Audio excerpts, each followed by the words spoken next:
Hey everyone, Lisa Grace here, welcoming you back to the Teach Middle East podcast. Today I have Tom Duckling.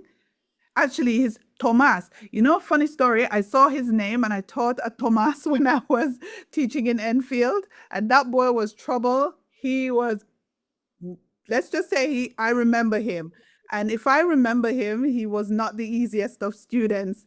But I hope this interview with Tom is going to be different. Welcome to the podcast, Tom. Thank you very much. Yeah, I hope it wasn't me. But Were you in Enfield in the late well, 90s, not. early 2000s? I was. I mean, I was not in Enfield, but not far away. I was from Watford, so in and around that area. But no, Whoa. yeah, No, not we far didn't away. have So students from Watford. I taught in Waltham Cross.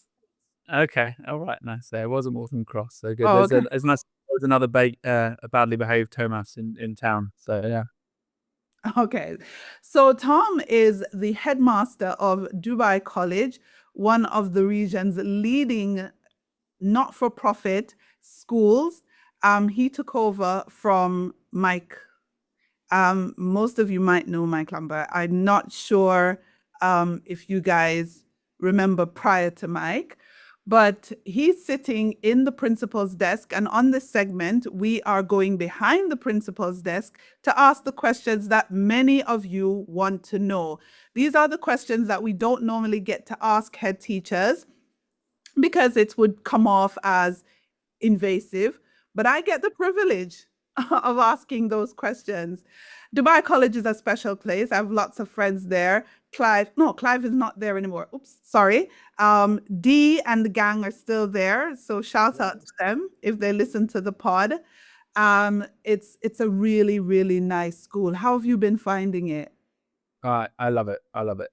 I'm so glad you started with that actually, because as you know, it's one of the kindest, loveliest places to be. It's got a lovely atmosphere. It's got a lovely, calm atmosphere around. It's very green. We've obviously got the campus feel. Kids are incredibly polite. So it's an absolute joy, and that team are so good. They're they're so intelligent. It's been a real privilege. So yeah, couldn't be happier. Is my answer. Welcome to, I know it's late to be saying welcome, but welcome anyway. I'm hoping you're having a good time in the region. I mean, you just mentioned the campus is green, but coming from Switzerland, how have you found the transition to the desert? Yeah, look, yeah, Switzerland has its positives and negatives, as does Dubai. So Switzerland was beautiful, and we were obviously up in the mountains, and we are in a ski resort, but also it was a very quiet place. And as previously mentioned, so I'm from Watford originally, right up in the north part, the most north you can go in London.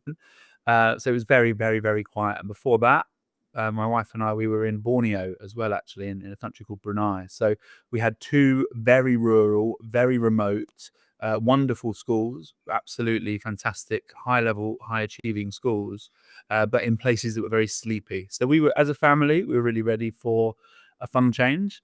And equally, I've got two little ones, a 6-year-old and a 4-year-old, and they are, this is just such a fun place to be when you're a little kid. So yeah, really, really happy. Thank you.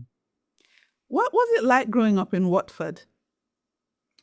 It was fun. I mean, I love Watford. I was brought up by my dad, and I went to kind of a state school that was obsessed with football, and everyone was obsessed by football.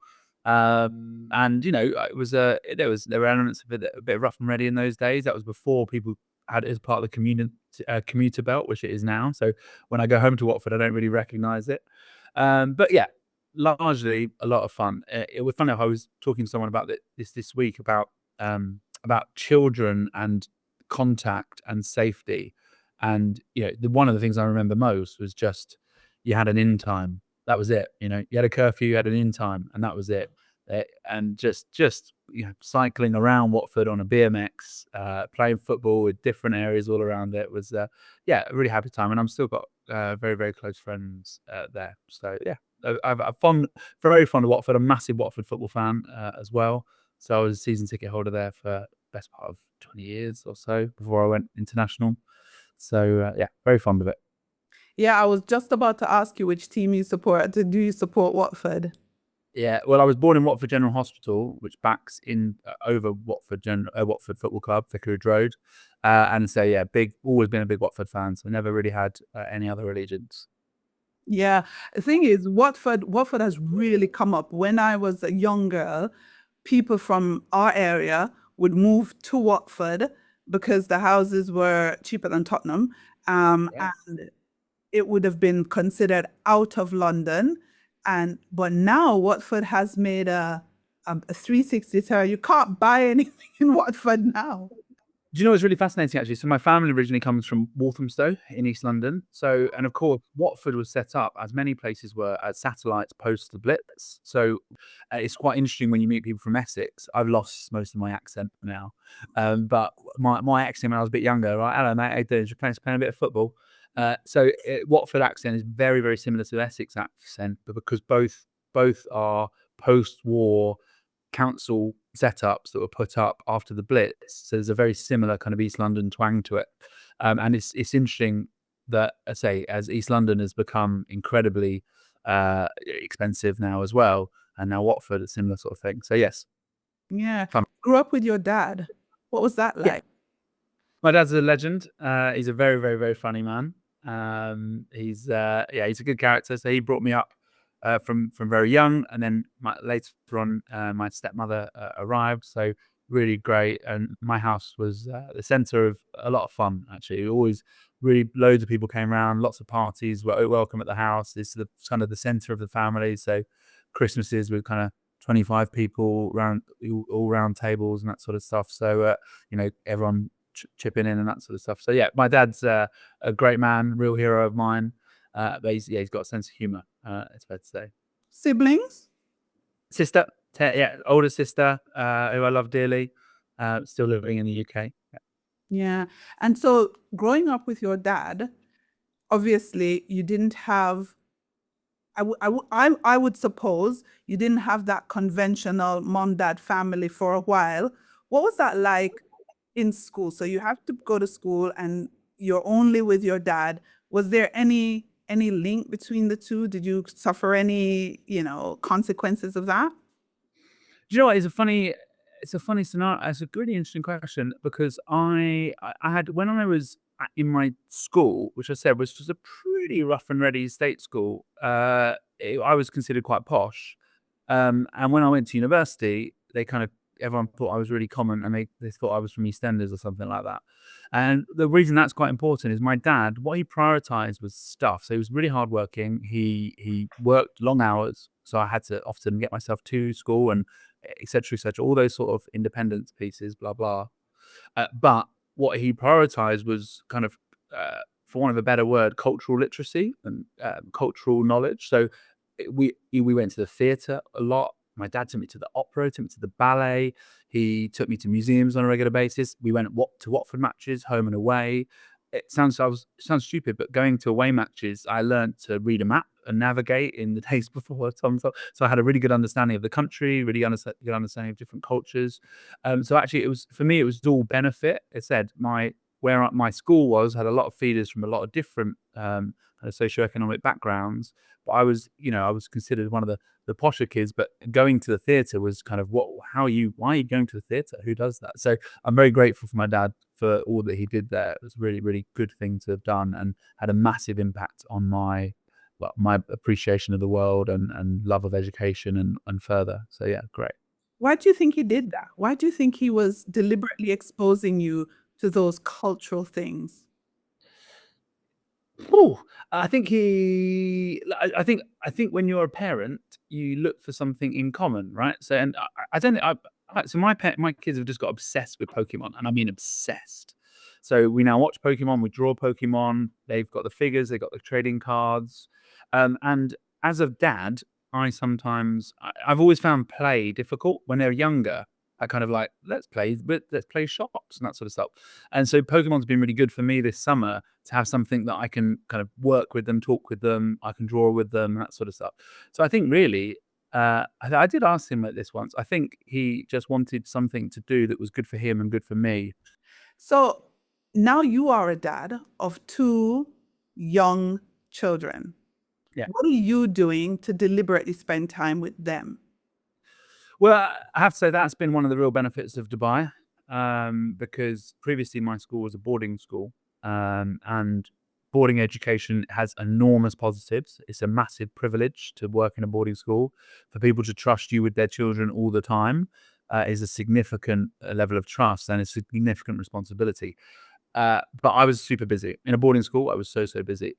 So in terms of deliberately spending time, whilst obviously being the head of Dubai College is not without challenge and long hours, fundamentally I'm spending so much more time with my kids. Just Dubai has been brilliant for that. Just even the culture here. Actually, DC's got a brilliant culture, which is we do not have emails outside of the school day.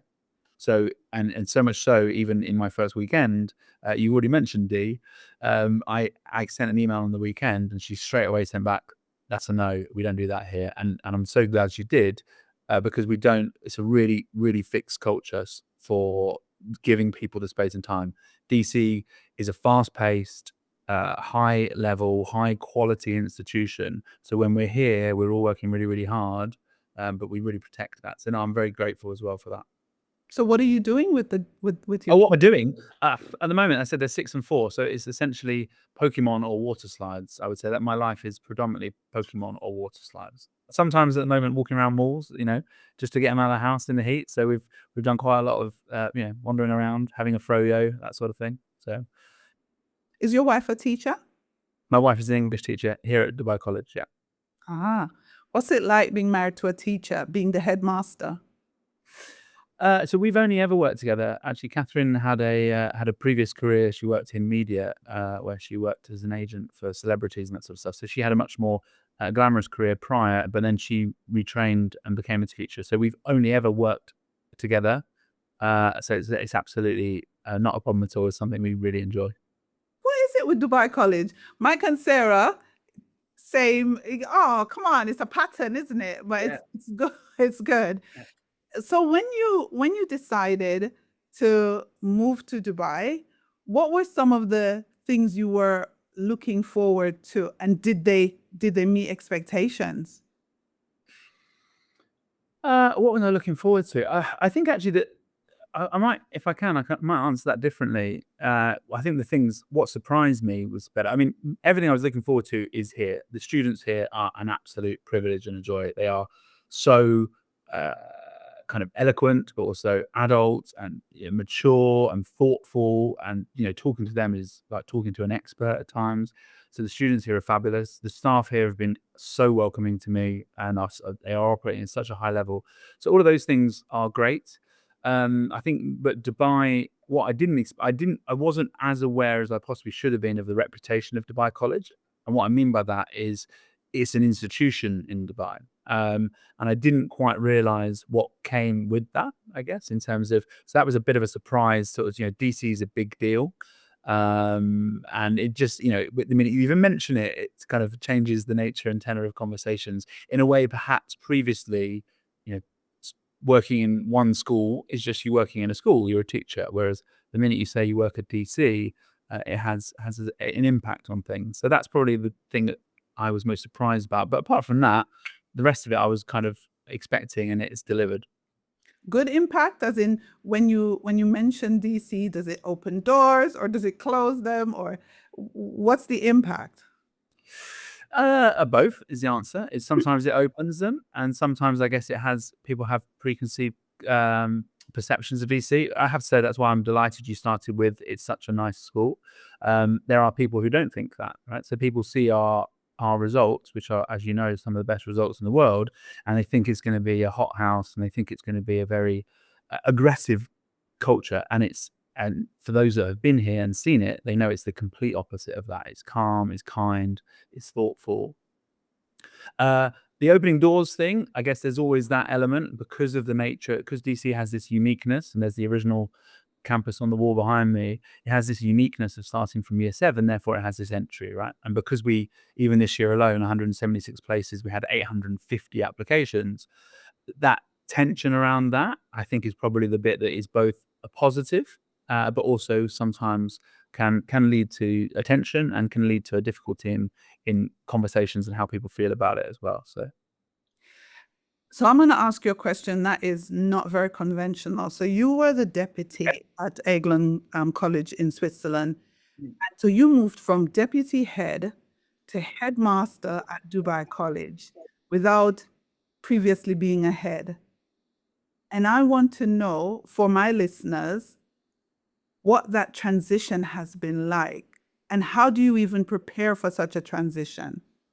So, I probably should provide a bit of context. So, firstly, I had a fantastic mentor in my last role. So, Nicola Sparrow is the head of Eglon College, and she and I worked together closely for nearly 8 years. And she allowed me incredible access to the work that she did, and I very much learned alongside her. So, I modeled a lot of what I do now on her and watching how she did things. So, firstly, I had really, really good mentorship and training. Secondly, I would say that again, a boarding model is slightly different. So because Eglon is quite a prestigious school, obviously it's quite famously a very expensive school.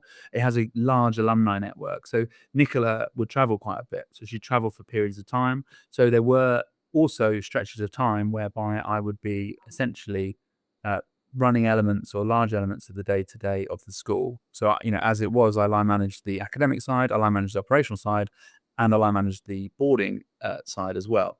So in many respects, the remit of the role there was significant and therefore helped me. I was afforded with a lot of opportunities to get experience for many of the decisions I have to reach here. However, what is the hardest bit, which you can't prepare for, is that you've got nobody else to talk to. That's the toughest bit. And what I mean by that, even in my first couple of weeks, I remember just that moment where I picked up on the fact that people are waiting for me to make the decision, and I was so conditioned to having someone there to do that that there was probably a reluctance or a lack of awareness in certain times that, oh God, that's coming to me, that's my decision. And that's the bit you can't come to, in every scenario previously. Whilst I had good experience and lots of opportunities to lead change, work with people, coach others, all of that sort of stuff I did previously, I would always call Nicola and say, right, is that the right call? And or very serious calls came to her.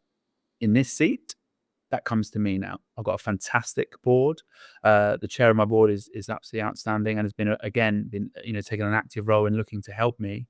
But ultimately, it's my head and it's my responsibility. So that's the toughest bit. But you just need to listen well, I think. Yeah, preparing the next set of leaders. How do you plan to do that? So I'm quite a big believer in this. I'm very different, and it has been commented on. I've got quite a different leadership style in this. I really do believe in, and I've done my MBA. Funnily enough, I did my MBA through UCL with Mike Lambert, right? And that's he and I met many years ago. And the two words I use from those leadership manuals and that sort of stuff were trusted autonomy and distributed leadership. And I actually started here with the staff and talked about those two forms of leadership and why they're important to me. So I do a lot of stuff on trust. I've got an amazing top team here, and actually sometimes I come back to that thing. Dylan William said, if you're a senior leader and you want to lead change in a school, get out of the room. And it's not evasive or delegation or trying to avoid work, I assure you, but I've actually spent quite a lot of my time here getting out of the room, trusting people to do that. I take responsibility. If something goes wrong, I'm accountable. I will answer for it, and we will talk about the mistake that's been made, and I take responsibility for that, but ultimately giving people the space and support to make those decisions. That's how I develop leaders. I am a big believer that whilst of course you can do courses, and whilst of course you can read leadership books, and whilst of course you can reflect, I'm a big believer in that you learn by practice in leadership, and you've got to sometimes make those mistakes and then be reflective enough to grow from them as well. So this is my last question about your school, because then I want to talk about you. But I often say, taking over an outstanding school is harder than taking over a school that requires improvement, because you can see what you can do from day one. First of all, do you agree with that or not? Possibly, yes. Then my second follow-up question to that is, how do you plan to move DC forward, having taken over such a reputable institution that's already outstanding in many ways? Yeah, I think the first thing I would say is what you judge outstanding and what you're trying to do. So, the fundamental point there is that education is moving around us, as is society. All right. So education needs to be flexible and adaptive, as do the young people that we are helping to shape. So there's lots and lots of conversations to be had about the future of education. In terms of the outstanding piece, I'm a kind of strange mix of very, very pro innovation and making dynamic moves forward, but also traditional, right? I think there's a lot of benefits to long term, proven evidence traditional learning. I think knowledge is very important. I think academic rigor is very important. So there's a maintenance piece there as well. I guess the bit I would say as a slight aside is I haven't felt there's not work here to be done. And that's because, as well, PC has had lots and lots of systems and structures that are a product of its length of time and its tenure. And I've got experience of working in two very high achieving international schools within different sectors. So there has been quite a few areas I would say that I've been able to come in and say, look, there's an area to look at this. In addition, one of my big drives, again, Dylan Williams' work with Hattie and Hamilton on de-implementation. So I talked a lot about staff, about de-implementation, because as is a product of most schools, we see, especially as a busy place, we've got systems on top of systems. We've got structures that possibly could be more efficient. And as well as that, we have the best part of 1,300 very high achieving people in one place. So one of the big things we're actually looking at is how can we make things more sustainable, de-implement to allow learning to be the main focus. So I don't feel there's not work to be done. But there's also, I think the bigger point I would say to you is not that maintenance of outstanding. It's about protection of the culture and the community. Were I the sort of person that came in and said, I've been at other schools and this is how it should be done, I think I would have had a massive issue.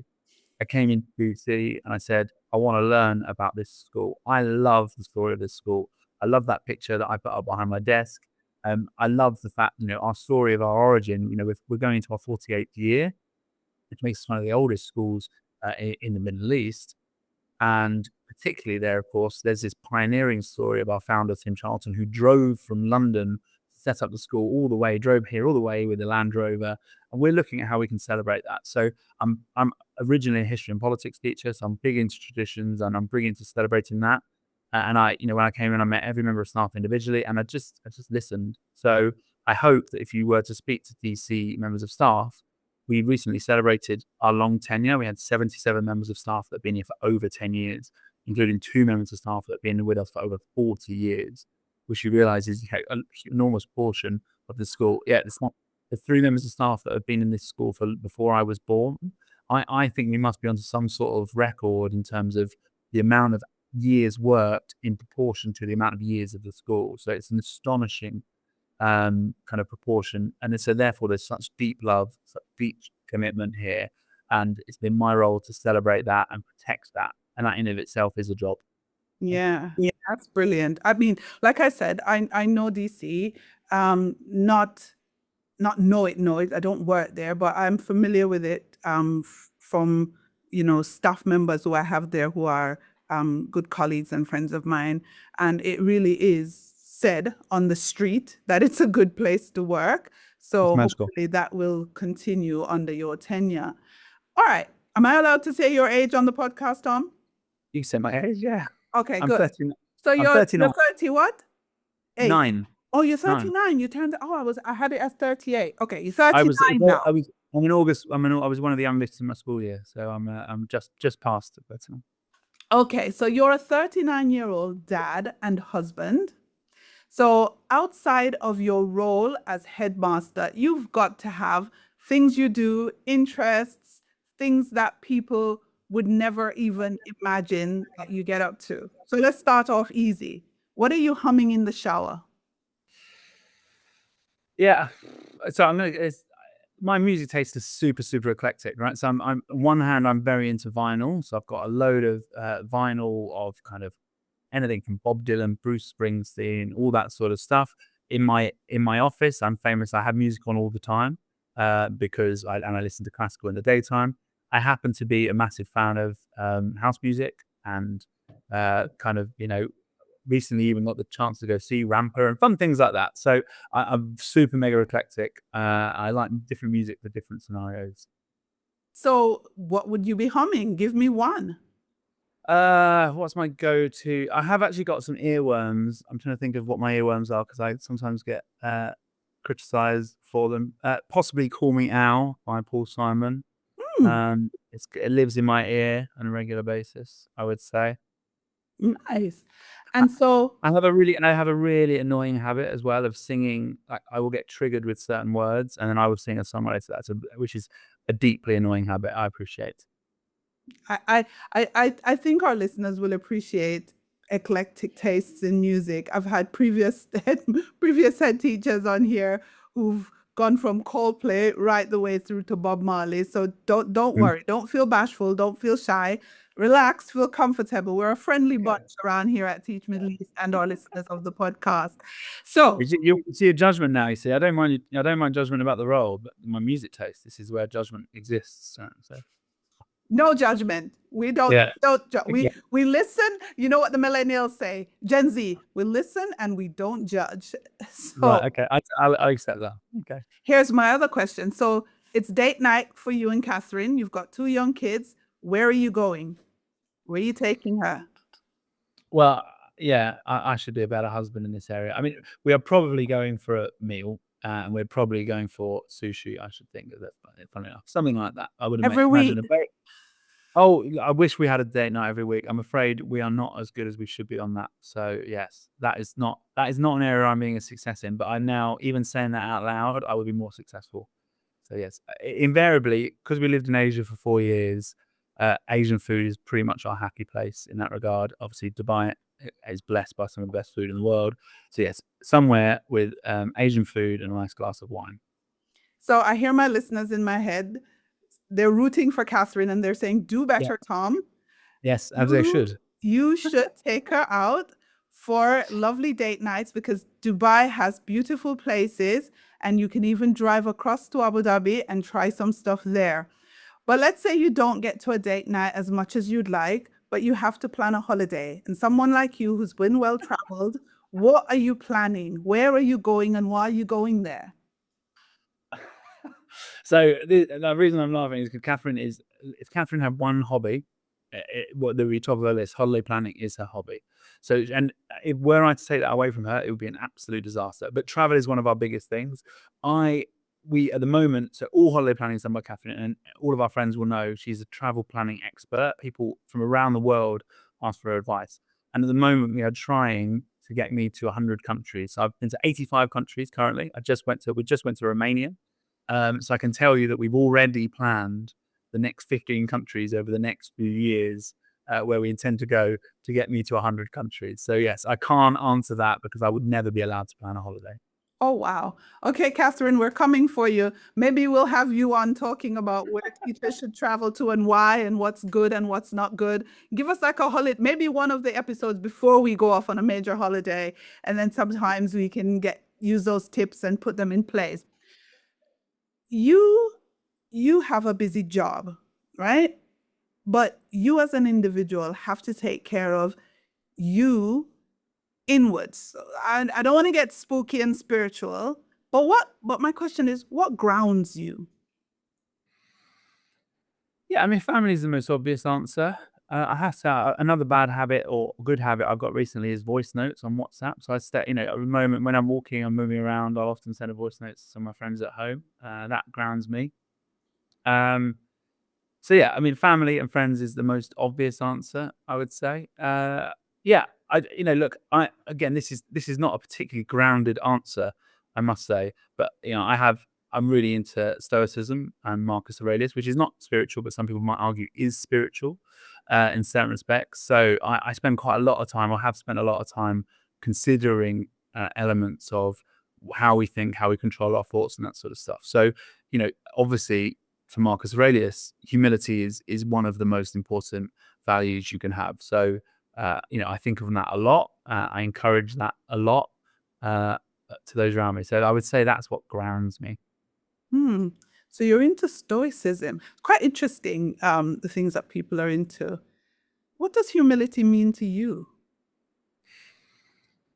Yeah, I think I sometimes I use the quote, "Work in silence, let your success be your noise." I think that people who are full of purpose and full of direction and are comfortable and are competent and confident are aware of their place among things. They don't need to shout about them. So, humility for me is not trying to vie for your own place or send out a message around where you need to be. It's just being in control, being purposeful, and allowing others to make judgments on you in that regard. So, yeah, but that's probably why humility, well, certainly very important to Marcus Aurelius, but humility is an important value in Stoicism. Full stop.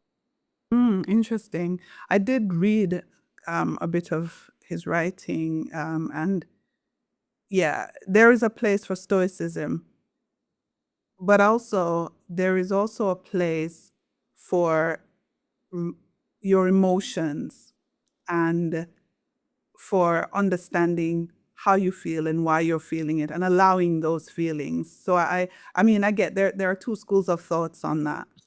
So sometimes it can be a misperception of Stoicism, because Stoic Marcus Aurelius talks a lot about happiness and being happy and being emotional. It's less about being emotions; it's about checking your emotions. Stoicism is one of the foundational practices as that are part of CBT, where people to have therapy. Equally, lots of the mindfulness is the idea of understanding that you're in control of your thoughts. So, actually, Stoicism is not against emotion; it's against being led by emotion. Marcus Aurelius talks a lot about understanding that the way you're feeling about others is actually irrational. So you capture it, you control it, and then that changes your actions and behaviors. So yeah, there's a lot of emotion in Stoicism, and particularly happiness as well. Again, Marcus Aurelius speaks a lot about celebrating and capturing the joy of life and the joyful little moments. So yeah, it's not misery. It's a different thing. Yeah. Okay. All right. That clarifies that a bit. What what makes you what makes you sad? What makes me sad? I mean, on balance, I'm quite a positive person. I was really fortunate in my previous role, and it's something I wish to bring here eventually once I'm settled, to work in the power of education across the world. So I did a lot of work with different charities, and I was in charge of scholarship, which is a big part of Eglon. So Eglon is a very expensive school, but it's 10% scholar. So I was fortunate enough to go to Palestine. I was fortunate enough to set up work with the Navajo Indian tribes in New Mexico, and essentially, what I saw in those schools made me sad. But then equally, I believe in the power of education to level that playing field to an extent. So what makes you sad?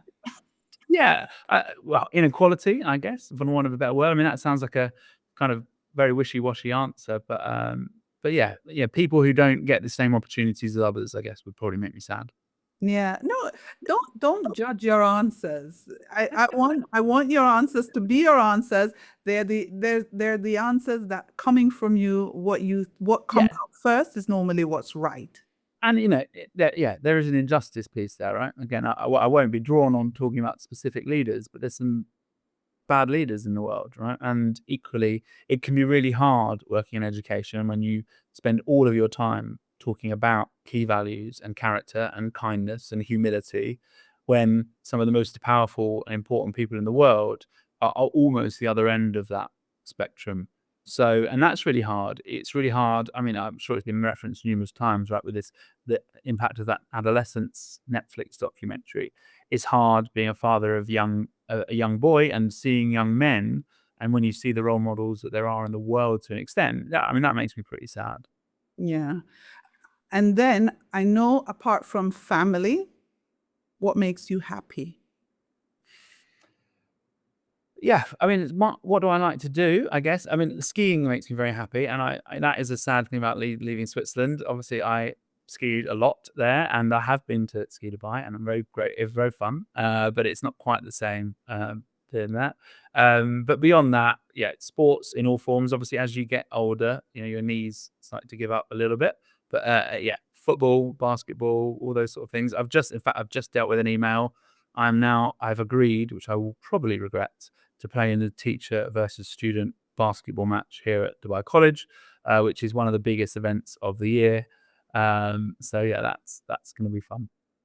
Yeah, I think when it comes to happiness, it could be the simple things like a good sushi meal or playing a game of basketball or anything like that. You know, people often think it has to be a big thing. It could be the smallest of things. What are you reading apart from Marcus Aurelius? What are you reading? So I've just finished. I got obsessed with the Wolf Hall trilogy, all three of them. So actually I've just finished the third one. Bring Up the Bodies. I feel I've got them out in the wrong order now because you get one that. But yeah, so and that was all three of those. Each one of them is kind of 800 words. So the Thomas Cromwell, Hilary Mantel thing. So that's gone through that, and then I've just started a book called Fox, which is not a very pleasant book, and is about the murder of a paedophilic teacher, actually. So it's not easy reading, I would say. So yes, that's what I have finished, and that's what I've moved on to. But I'm not enjoying the current book as much as I was at the last. I'll put it that way. And you've written what were you writing about? What was your book Uh, about? so no, when I write, one of my previous work was on the theory of knowledge. So again, my degree is history and politics, but particularly I looked at political philosophy. It was a real passion of mine, moving into philosophy. And then when I got into an IB school in Brunei, a Jeralong International School, I got really into theory of knowledge, so epistemological philosophy. And then I got more engaged with that community. And then I was asked by Cambridge to write the resource guide. So I wrote that resource guide, which was fun. And every now and then it's quite nice because essentially it's planning how you teach that course and how you should, even down to the minutiae of preparing for the lessons and that sort of stuff. And every now and then I'll be at somewhere and someone will say, can I just say thank you very much for the lessons and the impact you provided for my TOK lessons? Because TOK, when you start it, can be quite overwhelming because you don't really know what it is. It's so different to other subjects. So I've had quite a few people, it's very kind, who have said, "Oh, I just want to say thank you because I didn't know what I was doing and I read your book." So, and then I'm supposed to be writing a book on character education currently, which is not going as well as I would have hoped. And, headmaster of Dubai College, father of young children, fitting in writing a book is not going as well as it should be. But I even saying those things out loud to you, I need to take my wife on a date and I need to write my book. Right, there's my to-do list. Catherine, you can thank me later. We're wrapping up the podcast. So what I wanted to end with is obviously your school is known, but if you were, and I want you to don't give me the political, I don't know what I would do. Give me what you really think you should do. If you were leading a school that required improvement in this AI world with everything going kind of crazy education wise, where would you start? Yeah, I got a quite easy answer for this. I would apply the same process for everything, which is philosophy, people, process. So I believe that any problem in education can be dealt with those things. So you start with the philosophy. You have to make sure that you're on the same page. You can't deal with coming from education from two totally different points. You'll never get past that. Again, D is so outstanding, but actually our educational philosophies, she's in charge of the learning here, they are so aligned. Debs, who's our safeguarding person, again, our safeguarding, she and I, how we see the role of safeguarding. I've worked in safeguarding, obviously, extensively in boarding. We're so aligned here that and it's a joy. So you've got to get the philosophy lined up first, regardless of what the problem is. You can't really get past that point. Then it's about people, and you have to trust people. You got to make sure you got the right people in the room. All right. And again, that sometimes leads to, if in this hypothetical example of a school that needs improvement, sometimes that means saying goodbye to people or moving people to different areas, or encouraging them to move on, find their happiness elsewhere. So you can't do anything about that. You can coach people, you can develop them, but if they have a different philosophy and they're not prepared to take you on that journey, then you have to have some tough conversations. And then lastly, it's about process. It really, the thing is about education is we don't have to make it hard for teachers.